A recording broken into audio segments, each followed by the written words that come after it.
Okay, let's do this now. Let's get this bread. So, where I stopped was at the following. Uh, what my plan was is to understand how this works. The fast inverse square root algorithm. So what I want here actually is to read this and hopefully understand it and hopefully know what the thing is all about. In the last episode, I had some hiccups with understanding the float representation in the IEEE 754 standard. I think I get it. So now I think I can skip. Actually, I don't need to skip. I want to read this. Reread. 32-bit floats representation. Yeah, so this is the IEEE 754 standard. And in this standard, the float has three members. It has the mantissa, the exponent, and the sign.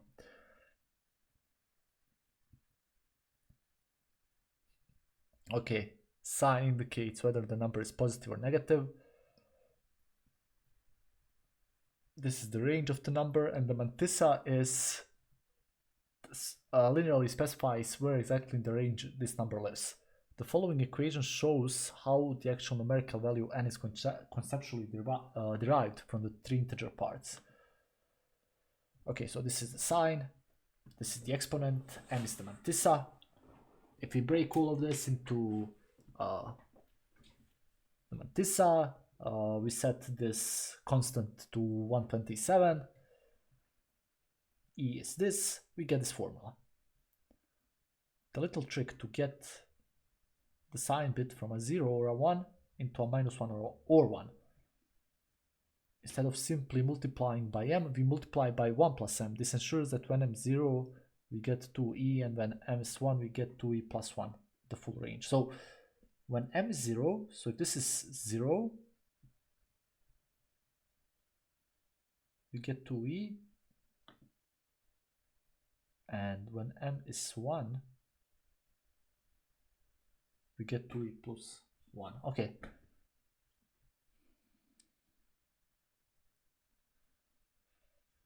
So this is how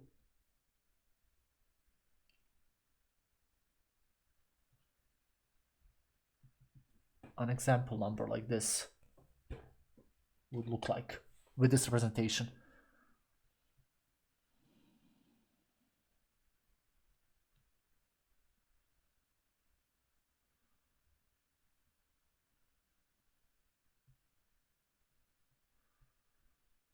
All right, let me just go back. Let me do another refresher. Wait, just a second.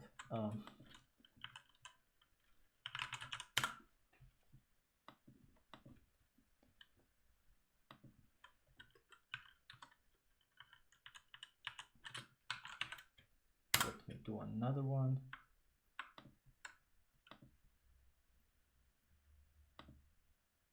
Let me do another one, just a second.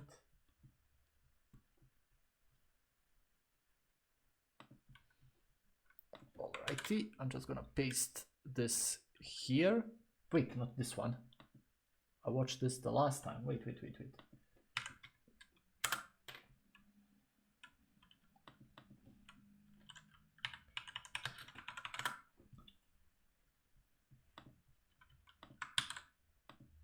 This was the link. Howdy, my name is Sabashalini and I'm here to explain how to represent a number in IEEE 754 32-bit floating point notation. I'm going to consider the following number for an example, 263.3. All right. Now the first step that goes into this is to convert the following number into its binary form. We know how to convert 263 to binary form. It's very simple and we have learned that before.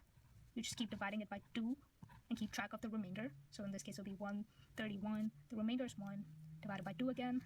65. I like the format remainder of the outer. Divided by 2, you get 32, remainder is 1. You get 16, remainder is 0.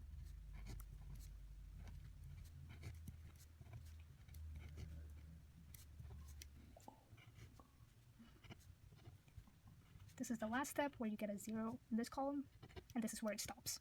So 263 in binary form are just the remainder bits in this order. All right. So 263 in binary form is 1, 0, 0, 0, 0, 0, 1, 1, 1. Now we have to convert 0.3 to binary representation, and this entails a different procedure. So in this case, you start multiplying by 2 to the digit after the decimal point. So 0.3, you multiply by 2, you get 0.6. Now you have to keep track of the digit that precedes the decimal point in this column. So in this case, it's 0. Just keep track of the 0. Now take this over the next step, that's 0.6 times 2, and you get 1.2. Keep track of this digit, that is 1. Instead of doing 1.2 times 2 for the next step, you just take the digit that follows the decimal point along with the decimal point. So that will be 0.2 times 2. All right. And you get 0.4. This digit 0. Then 0.4 times 2, you get 0.8. Keep track of this digit, that's 0. And then 0.8 times 2 gives you 1.6. Keep track of this digit, that's 1. So doing 1.6 times 2, it will be 0.6 times 2, and it will be 1.2. But now it repeats. 1. Now you can observe that this step is essentially this step. So you know after 0.6, you would again follow with these steps, and then it would loop again. So instead of doing everything in writing, you can just assume it's going to go back to that step. And so this column would be 0, 0, 1, 1, goes back again. So it would be 0, 0, 1, 1, so forth. So 0.3 in binary representation would be 0, 1, 0, 0, 1, 1, 0, 0, 1, 1, 0, 0, 1, 1, so forth. Okay. So the first step was for us to represent 263.3 in binary form, and that is 1, 0, 0, 0, 0, 0, 1, 1, 1, point 0, 1, 0, 0, 1, 1, 0, 0, 1, 1, so forth. Now the second step would be to represent the binary form in scientific notation. So in this case, you need to shift the decimal point to the left till it reaches this point. So we will be shifting it 1, 2, 3, 4, 5, 6, 7, 8 times. So for each shift to the left, you need to multiply the number by 2. We're shifting it 8 times to the left. So in this case, we will be multiplying it by 2 8 times, that is 2 to the 8.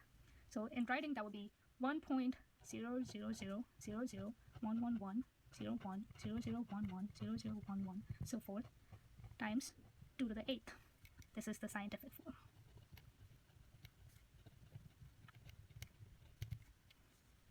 Now the third and final step will be writing this in the IEEE 754 format. So the format suggests that the first bit should be the sign bit. So let me just write it in X's to make it clear. So the first bit will be the sign bit. Oh.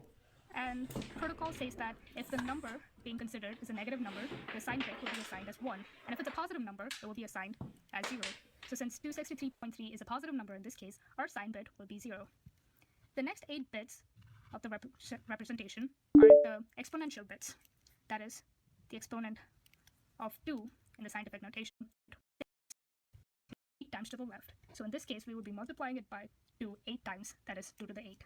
So in writing, that would be 1.000000011, 01, 0011, 0011, so forth, times 2 to the 8th. This is the scientific form.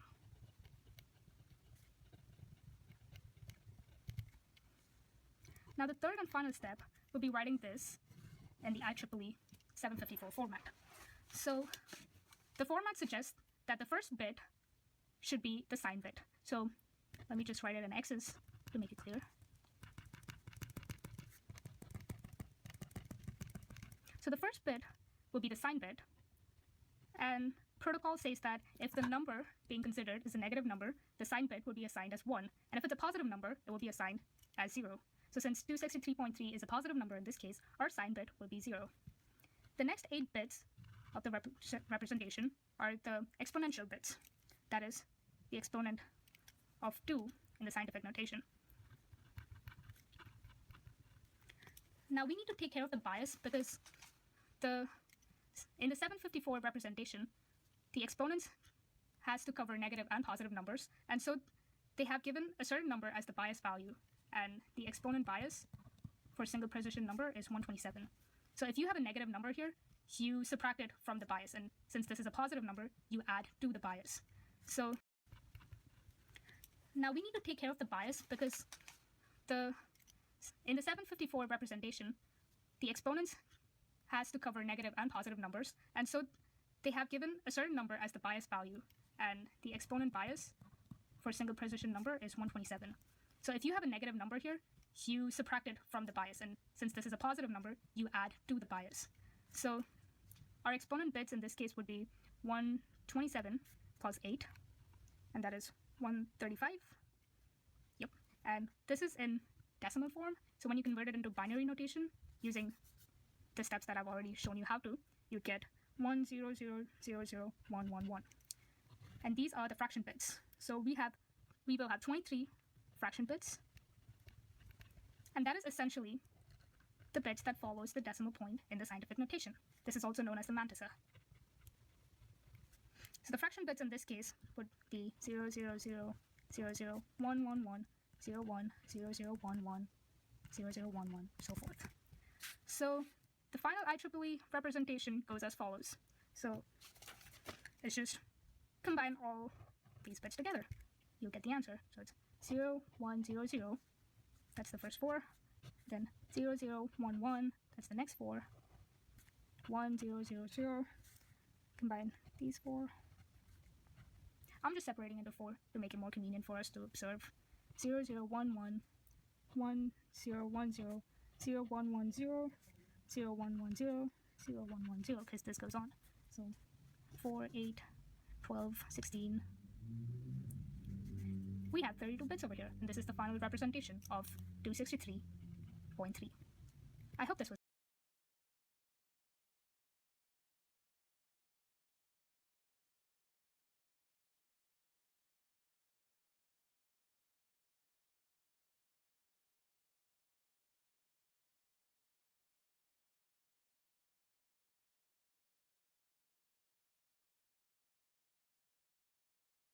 Hey everyone, in this video we're going to learn how to convert a decimal number to IEEE 754 single precision format, which means that we're going to take a decimal number like 45.45 that has a decimal point and convert it to a representation that uses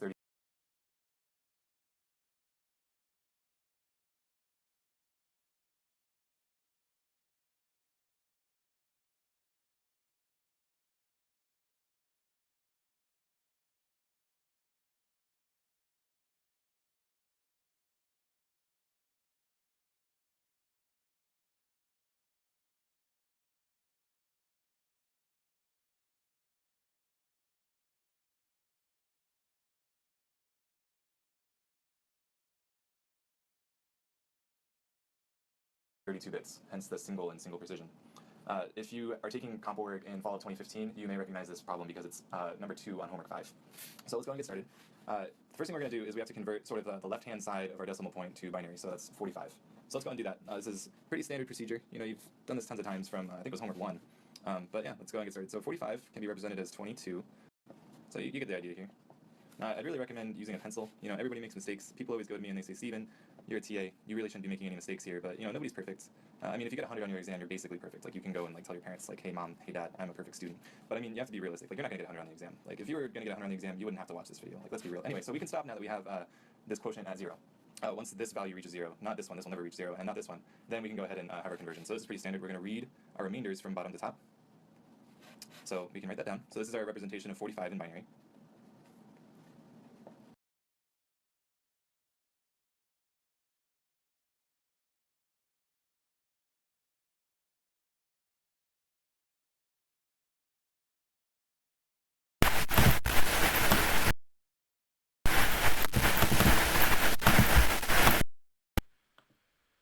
Okay, I think I said I had a slight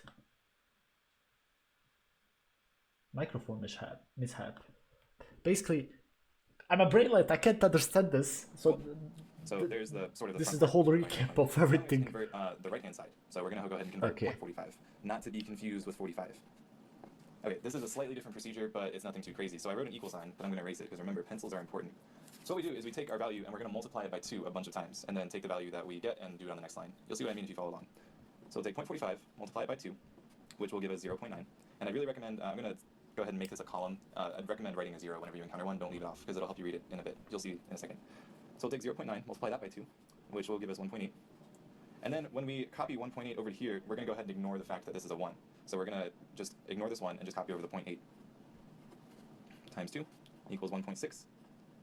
And again, with the 1.6, we're going to ignore the 1 and just make it 0.6.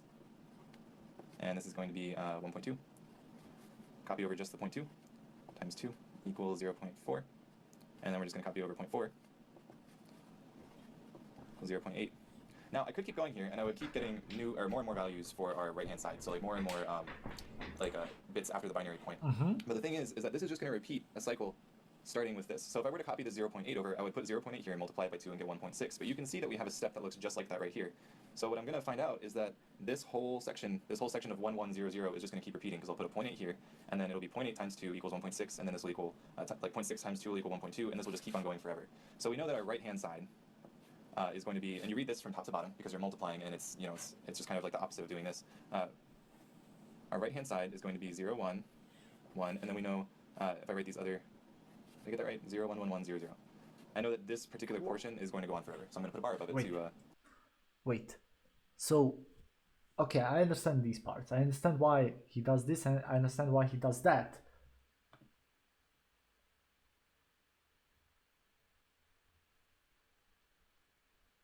Yeah. Hey. Yeah. I am aware of that. I just want to know why it works the way it works. Why is it represented like this? How does the... Why this works like this? So keep that in mind, and it ends here. Now what we need to do is we need to take this value and we need to get it into a format that is sort of like scientific notation in decimal, but in binary and in terms of powers of 2. So what we're going to do, if you remember from scientific notation, if we have a value like... Man, I can't believe I think I'm a literal brainlet. I think that JavaScript fried my brain, like completely.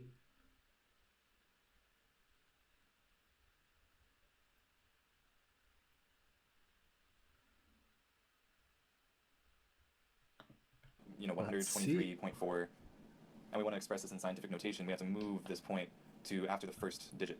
So this will become 1.23. It's kind of like the opposite of doing this. Our right-hand side is going to be 0, 1, 1, and then we know if I write these other, did I get that right? 0, 1, 1, 1, 0, 0. I know that this particular portion is going to go on forever, so I'm going to put a bar above it to make note of that. So let's keep that in mind, and it ends here. Now, what are the implications of this going forever? What we need to do is we need to take this value and we need to get it into a format that is sort of like scientific notation in decimal, but in binary and in terms of powers of 2. So what we're going to do, if you remember from scientific notation, if we have a value like 123.4, okay, and we want to express this in scientific notation, we have to move this point to after the first digit. So this will become 1.234 times 2. That's pretty easy. Now with binary, when we move the binary point around, we're not multiplying by 10 anymore. We're going to be multiplying by 2. So that's it. So this is the way we actually represent numbers in the scientific notation. So we'll most probably do the same here.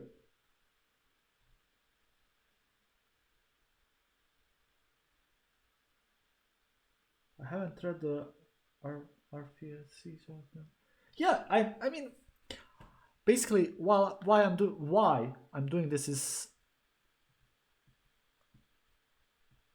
I want to run through this method. I want to understand the fast inverse square root. But who would have known that one of the most important things of this algorithm, actually not the most, the first hurdle, are the floats and the representation of them in the computer. And also there's gonna be a lot of shit like bit shifting. So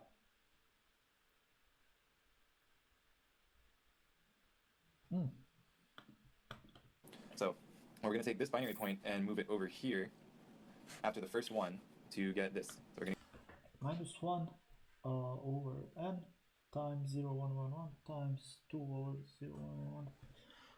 You get 1.01101, and you just copy your whole bit string down. So let me make sure I got that right. Okay, so now he's gonna And then multiply it you by. get Okay, okay.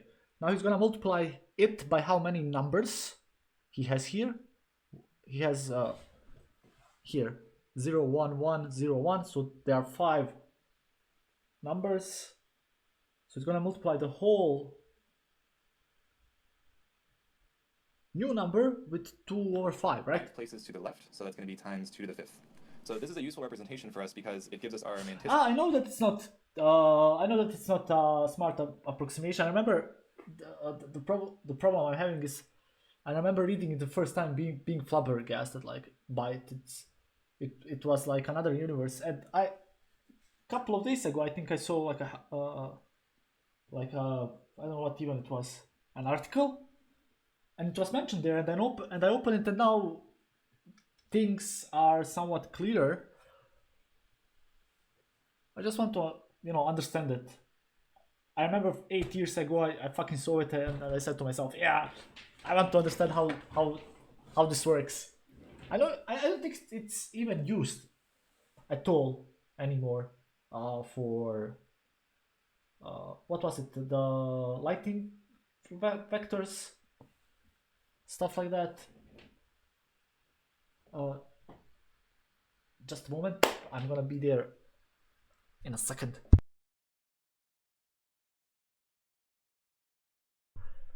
Alrighty, minor technical problems. By technical I mean I have a pretty small water bottle and I need to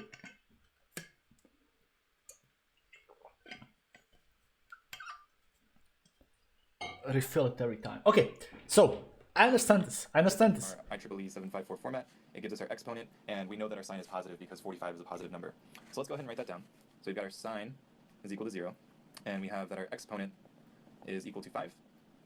And our mantissa is, oh boy, just copy. There we go. So with these 3 values, we can now sort of insert this into our little, 1 second, I'm going to go ahead and notate real quick that these repeat. So we're now ready to break this out into its component binary parts. So when we have an IEEE 754 single precision floating point binary number, that was a mouthful, it looks something like this, and go ahead and ignore the lines on my graph paper because this isn't going to be like 2 scale. So we have a sign bit, and then we have 8 bits of exponent, so I'll just write exp. And then we have a mantissa, which is everything following this 1, so all of these values, which can be represented with 23 bits. Now, one thing that's going to be interesting is that when we go ahead and insert our mantissa into this template, our mantissa goes on forever. It is infinitely precise in binary. Even though in decimal, we can represent 45.45 with exact precision. This value is exactly 45.45. In binary, this is a repeating sequence. So this is kind of cool because we have a number in binary that cannot be represented precisely with a computer that can be easily represented in decimal. So I'm going to go ahead and fill this in now. And there is one special thing to note is that our exponent field has what's called a bias. So I'm going to go ahead and write this here. It is biased. Now we know that with 8 bits of information, the largest integer value that we'll be able to store will be 2 to the 8th minus 1, which is yeah, that's why 255. Okay, now I understand why.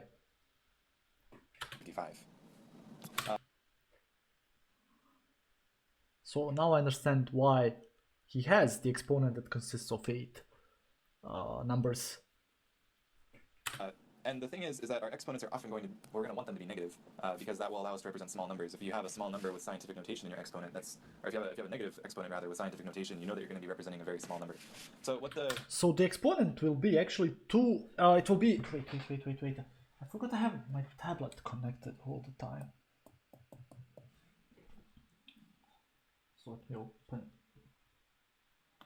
this.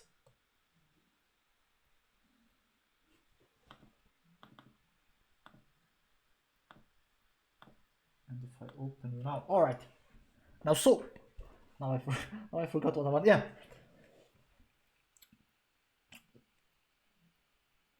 So what the exponent actually is, I assume, will be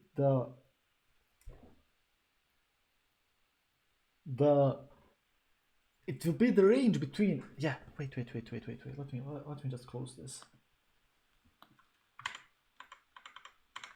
I think I have it. creators of IEEE, or what the people at IEEE decided to do was, instead of using 2's complement or some kind of representation like that, they decided to simply bias the exponent. So in our exponent, if we see the value, like if we inspect the register and we see the actual value, let's say all zeros, then we know that our value is actually going to be negative 127. And this seems arbitrary at first until I do a few more examples. So if we have all ones, which is the largest unsigned integer that can be stored with 8 bits, So it's gonna be instead of being 2 to the 8th minus 1, 255, this is actually going to be 128. So basically, we take the value that's actually stored in the physical register on the computer, and we subtract 127 from it, and that's our actual value. So now when we want to insert 5 as our exponent, or sorry, 5 is here and there. When we want to insert 5 as our exponent, what we actually want to put in here is 5 plus 127. Because when we go from register to paper oh, I get it. Wait. to scientific notation, we want to subtract 127. But when we go from paper to IEEE, we want to add 127. And the reason they chose 127 is because it's half of this value under integer division. So what we're going to do is we first have to take 5, and we're going to go ahead and say, because 5 isn't equal to 132, but we're going to say that it maps to 132 because of the standard. So we have to represent 132 in binary, which is pretty simple. So we have 128 plus 4. That's easy. So here's the actual value that's going to go into our exponent. And then our sign bit and our mantissa are just going to go in there literally, except our mantissa, we're going to take these repeating bits and copy them as many times as we can to fit. And sometimes what people will do is they'll store, they'll try to round up. And if you go to some online calculators, they'll also do this. But for the purposes of this class, just take repeating bits and copy them as far as you can go. All right, so what we're going to do now is we're going to copy our sign, exponent, and mantissa into our little template. So we're going to have 1 bit followed by 8 bits followed by 23 bits. So just go and copy these down. So I'm just going to copy the exponent bits. And then we'll copy our mantissa as far as we can go. And I'm going to count to 23 so that I can get as precise of a number as possible. So I'm going to go ahead and do 0, 1, 1. So we got 3, 4, 5, 6, 7, 8, 9, 10, 11, 12, 13, 14, 15, 16, 17, 18, 19, 20, 21, 22, 23. And we're done. That's the solution. Okay, I might not be a brainlet after all. I think I am, but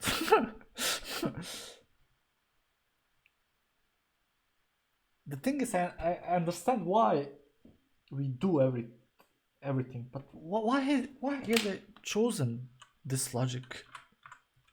Where are you? E754.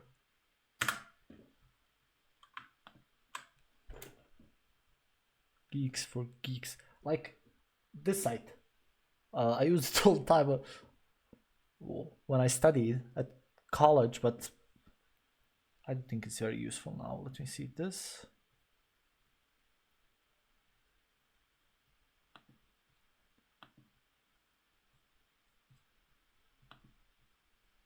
Let's see what Wikipedia says. Blah blah blah. It's a technical standard for floating point arithmetics, originally established in 1984, but by the Institute of Electric. Okay, I don't.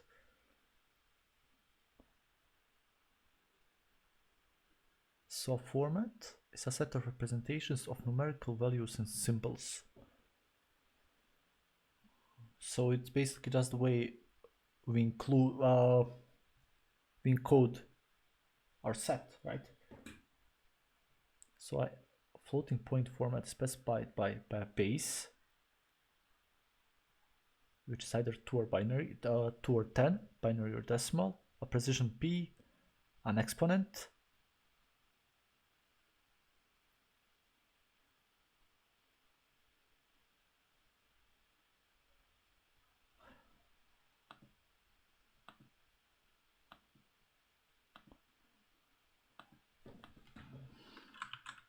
floating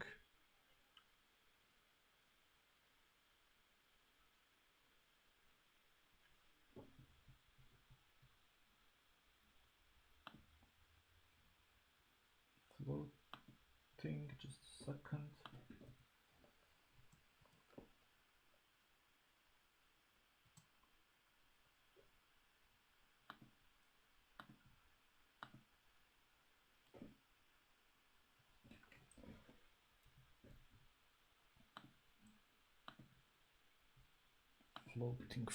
Floating point formats.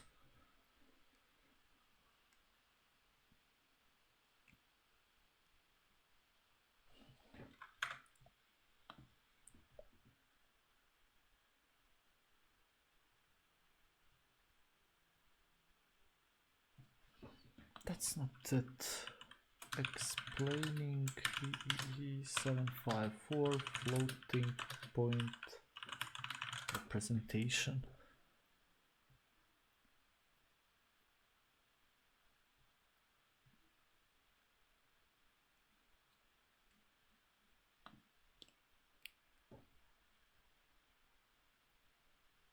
Let's say I have this. In binary, this float is represented as this. All right.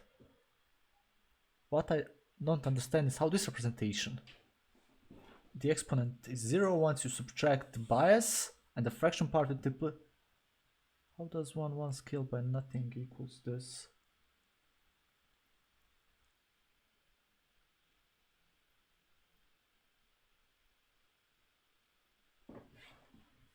I mean, this is simple. This doesn't tell me anything. Basically, here we just have the general case in which n over minus m is just equal to 1 being divided by n over m.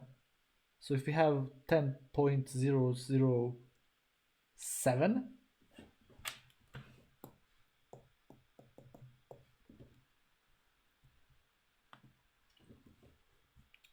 if I have 007, okay, I'm gonna get this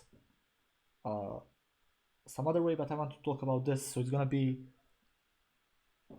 0 times 10 minus 1, 0 times 10 minus 2, and 7 times 10 minus 3. So it's gonna be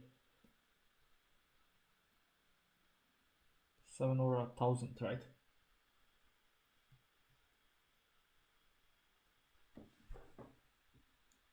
And that's 007.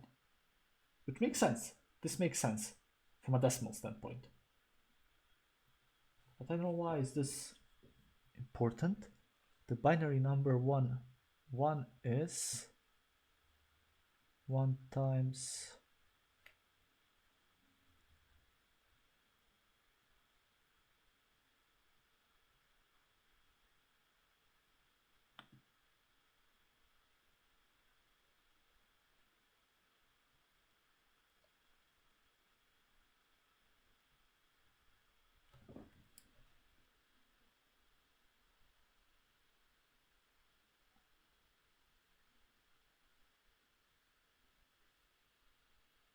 I'm not just a perfectionist trying to understand this. I mean, I know how we get this. I know how we calculate this.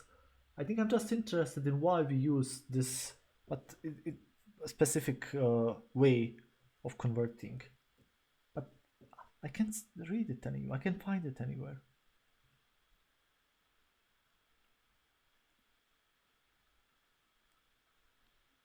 So this is 1.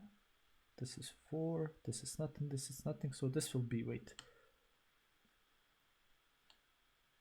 So it's 1/2, 1/4, 1/8, nothing, 1/32. So this is 5.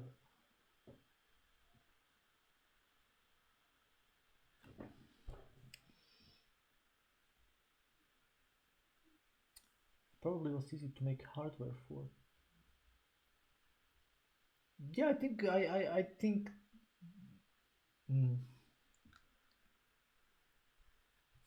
I think they most probably found the optimal way to represent floating point numbers based on the hardware they had, but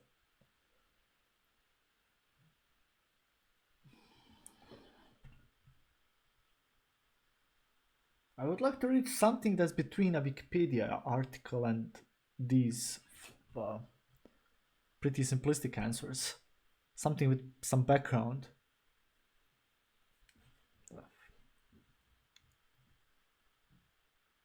You want to read this? Is this actually it?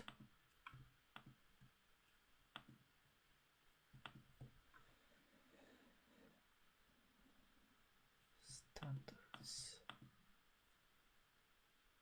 The page you are looking for is either removed or temporarily unavailable.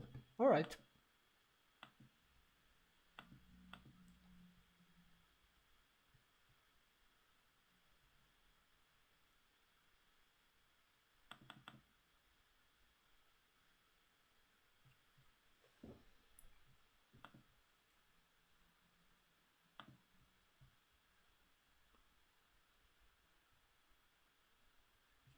I'm a novice and I'm feeling like a nitwit right now. Yeah, I feel you. I apologize for any ignorant statement or inaccuracies in advance. For the past 2 days I have been racking my brain against floating point numbers. Alright, I don't care. Okay, there's 1 sign bit, 8 exponent bits, and 24 significant bits.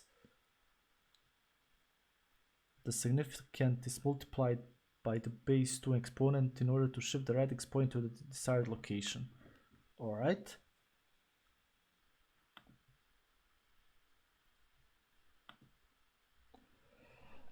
Okay, we have a base number and an exponent, of course. In hexadecimal, the number 1, 2, 3, ABC might be represented as this. In binary, the number this might be represented as this.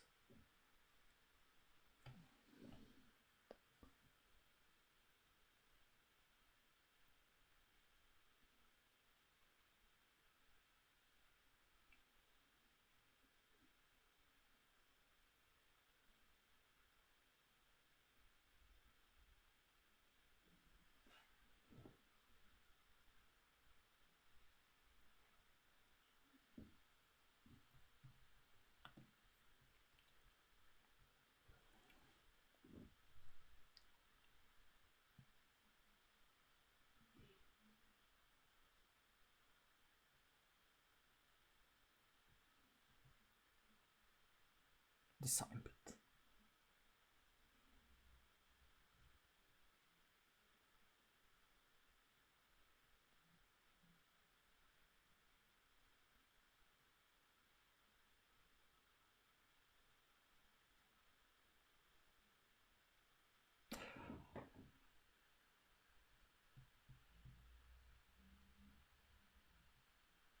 Oh god. Oh god, I think I got a epiphany. Wait.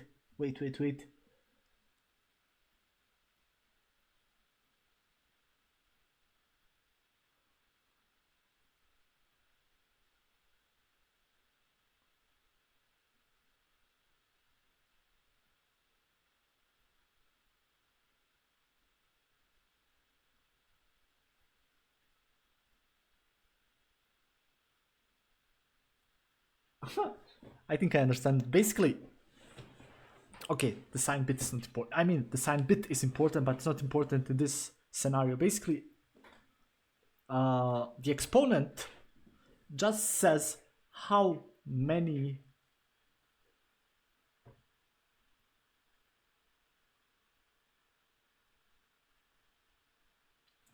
times we move the radix in the fraction, in the mantissa.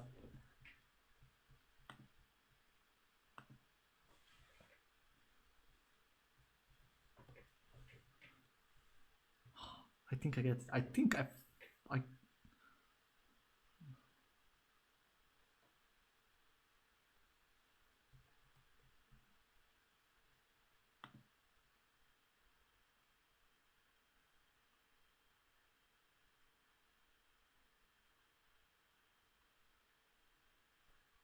oh shit, sorry, I forgot my tablet screen is on.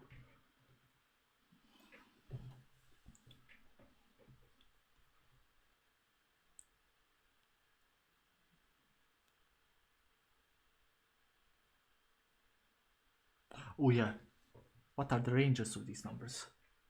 Let's continue. It takes essentially a 32-bit number and reinterpreting the fields to cover a much broader range.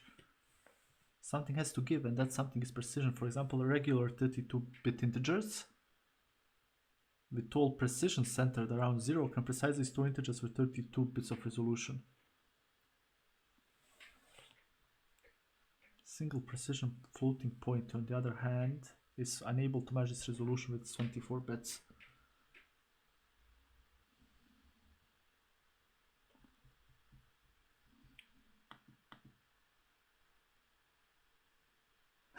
Thank you very much. I'm trying to grasp how this standard that represents floating point number works. I understand the logic behind it. If I'm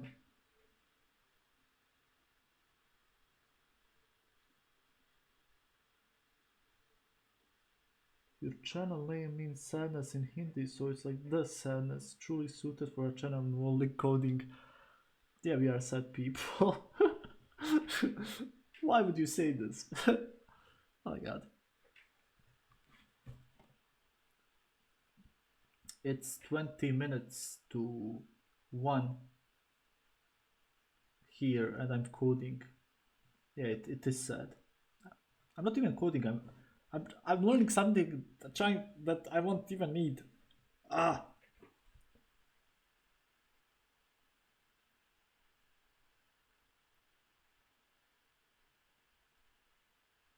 God.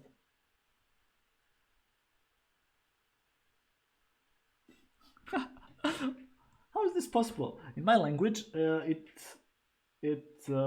translates. Actually, in the old versions of my languages, it means a ghost.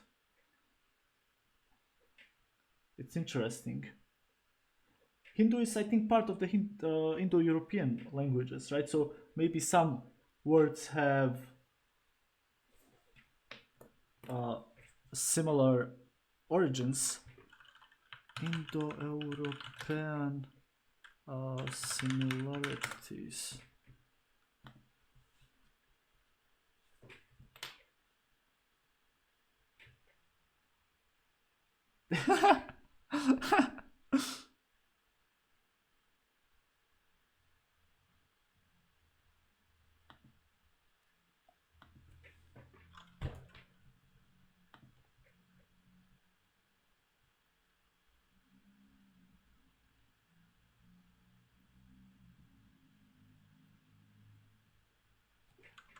Wait, Hindu is from the belongs to the Indo-European Hindu language.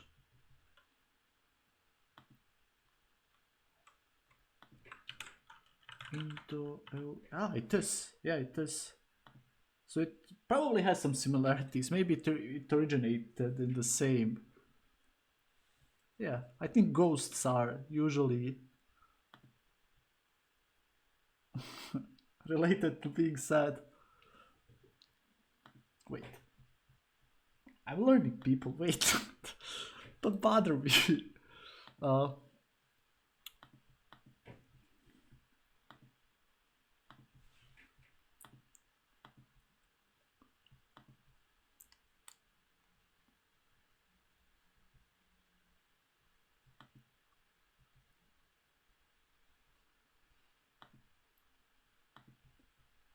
There are several ways to implement numbers on computer. Alright. Fix. I started reading.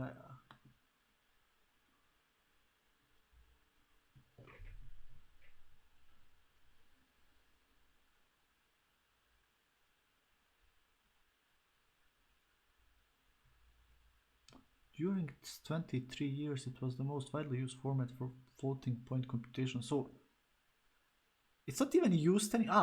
Okay. So it was the first iteration. Then they changed it in 2008.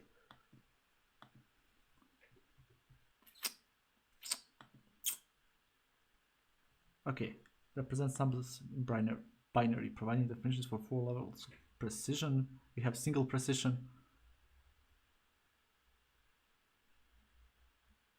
Okay, so it can provide a big range of numbers, and the precision is approximately precise to 7 decimal digits. All right.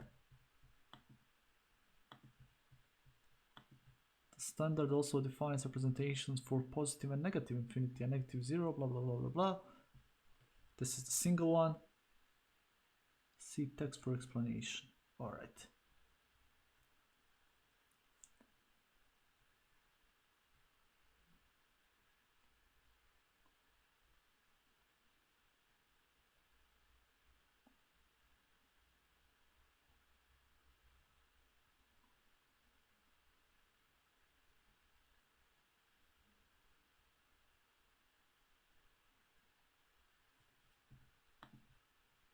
1 8 plus 1.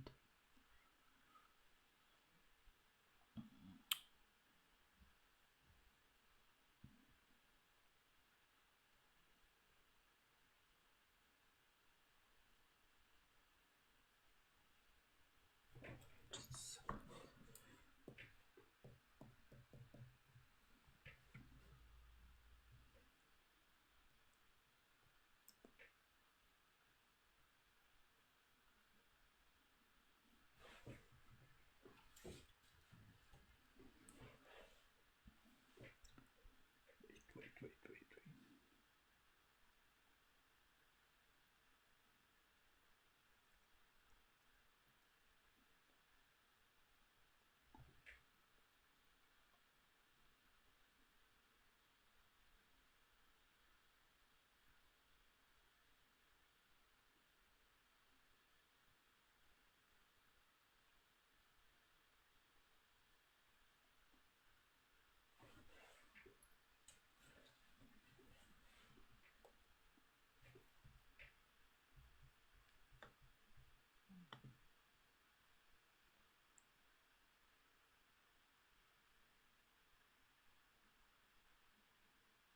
Did I mention I hate long doubles?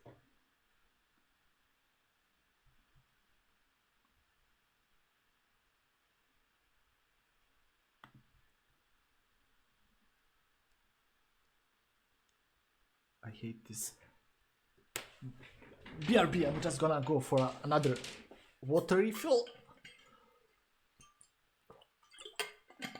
Also, I think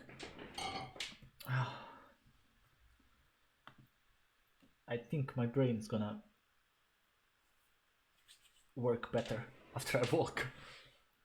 Just a second.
Hi, I'm back.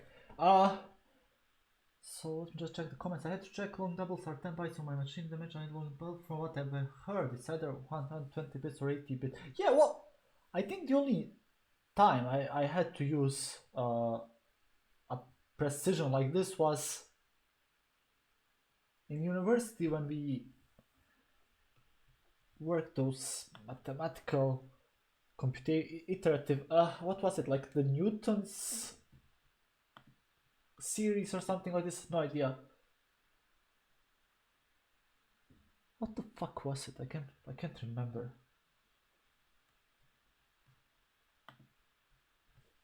No idea.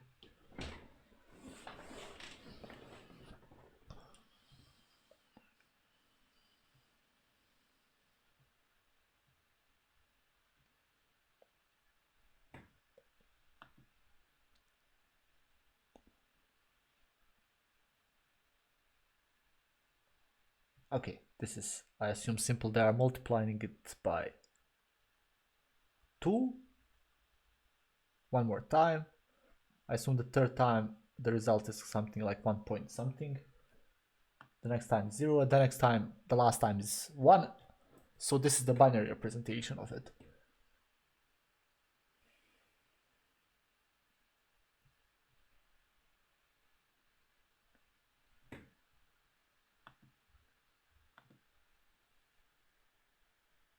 Actually, we need extreme precision. I heard that landing on Mars is a matter of like being correct up to I don't know how many hundreds or thousands of decimals. We need this. That's why I'm trying to understand this.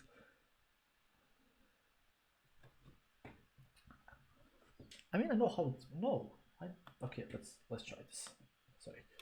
So what do I have? 0.15625 base 10 is what? Multiply by 2. What's this? 0.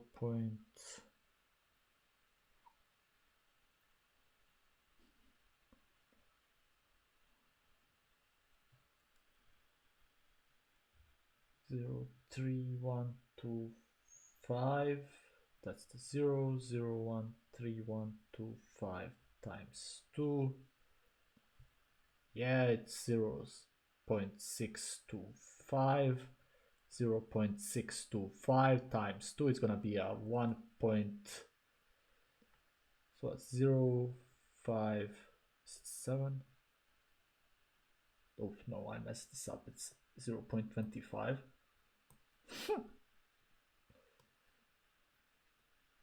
Dummy. If you haven't watched, you can watch the gradient. Oh, okay. Thank you very much, Dimitri. So let me just put it here. Gradient half decent video rate. Yeah, I'm gonna take a look at this.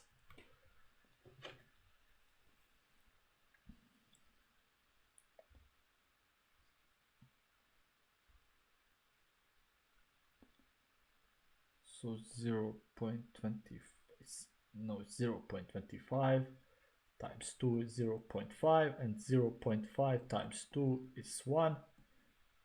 0.0 I get. Okay, why have I even done this?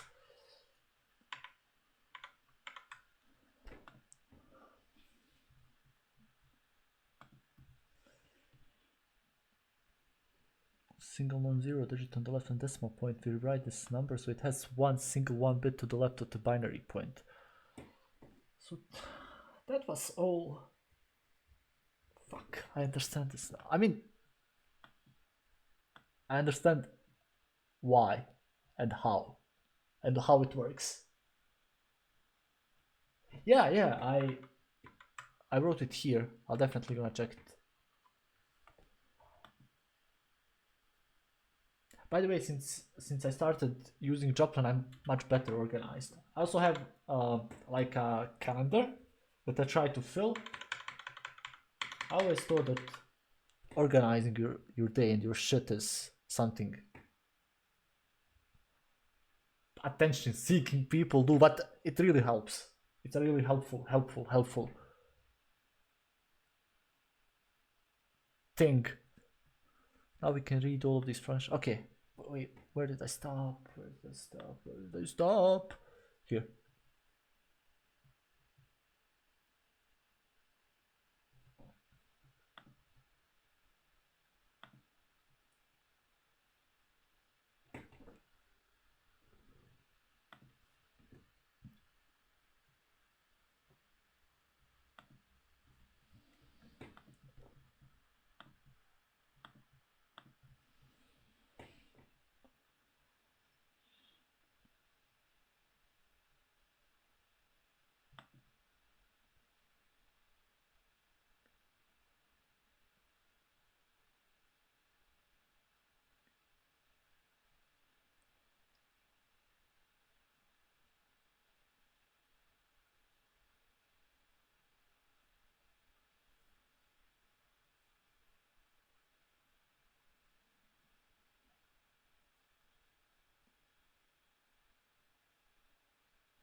so it has a single.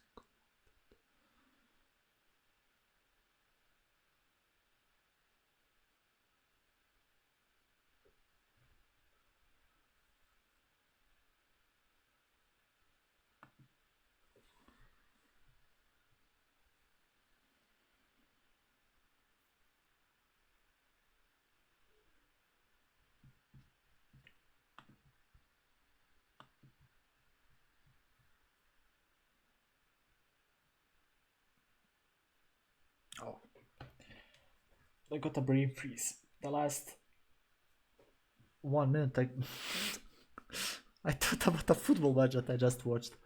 Okay, so this guy is this guy.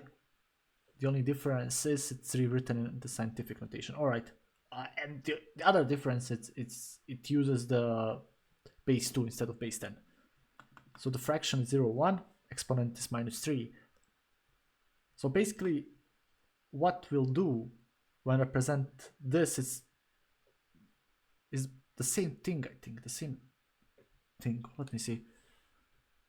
So a sine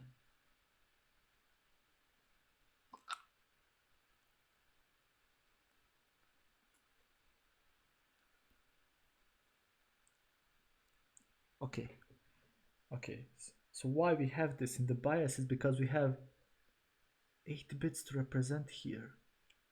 No, this is the double precision. Here we have 8 bits in which we are representing this.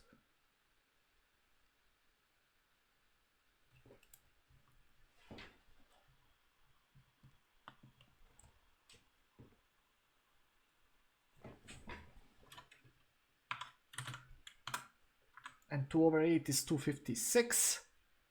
And if we divide this including 0, if we divide this into a range, it's going to be from 127, actually 120.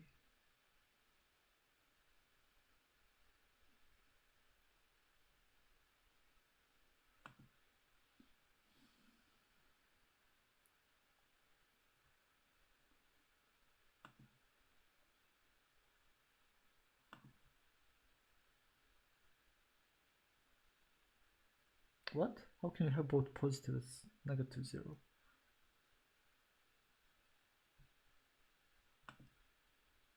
Sine 0 is 0 with an associated sign. Arithmetic, the number 0 does not have a sign, so that -0, +0, and 0 are all equivalent. However, in computing, some number representations allow... Okay, we can have 2 zeros.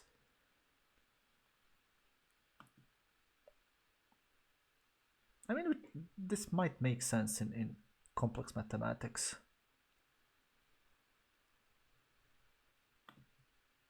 All right.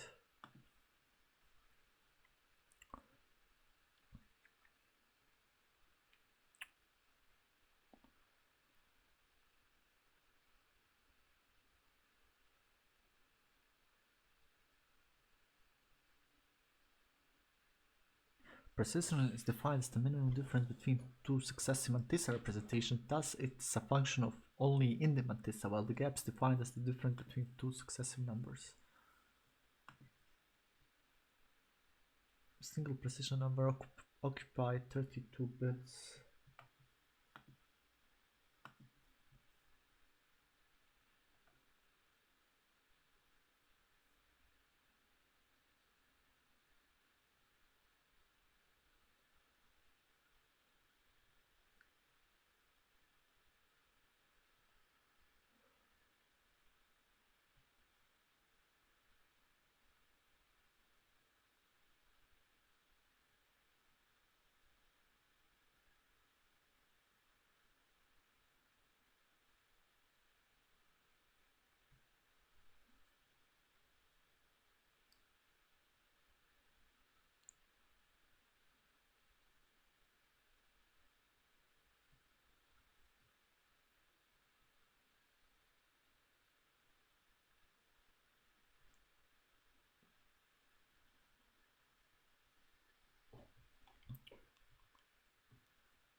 Floating point.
Years ago, I wrote an article about how to do epsilon floating point comparison by using integer comparisons.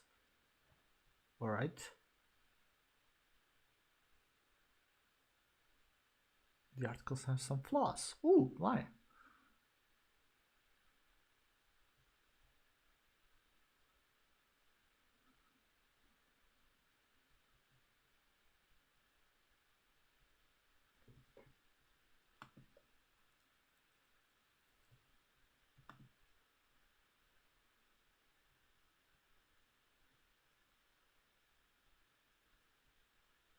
Why is everyone sending me to Wikipedia? What?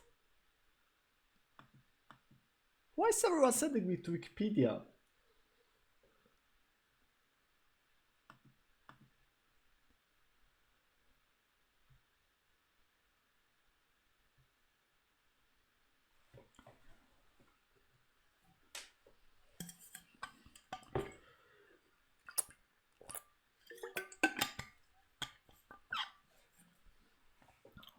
A 32-bit float consists of 1-bit sine field, an 8-bit exponent field, and a 23-bit mantissa field. The union below shows the layout of a 32-bit float.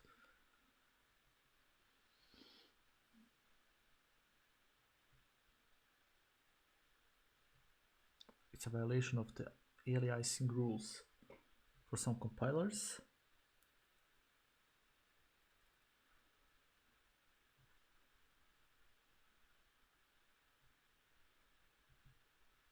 Ah, it's C++.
So this will be the float, this will be the integer, these will be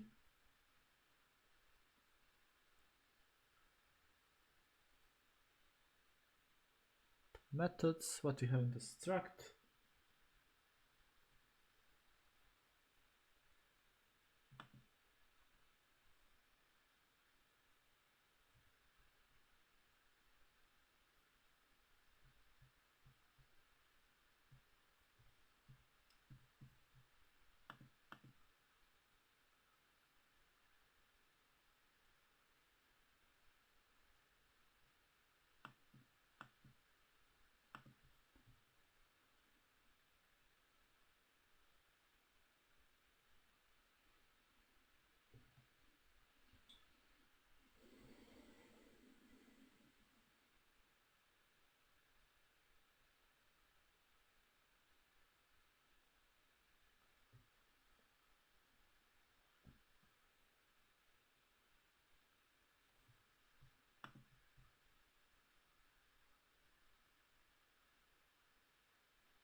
Okay.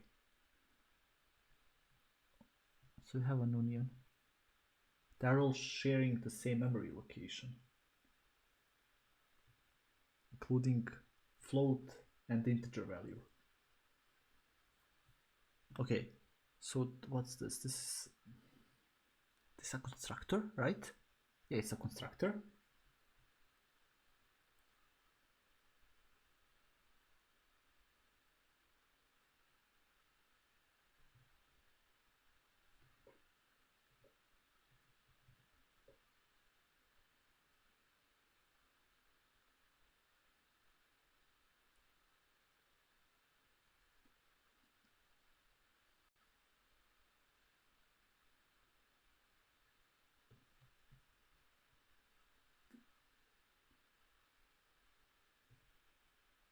Okay, so it does what? It's the F. So it assigns this to F, but how does it assign? Most probably these two will now share the same memory, I assume.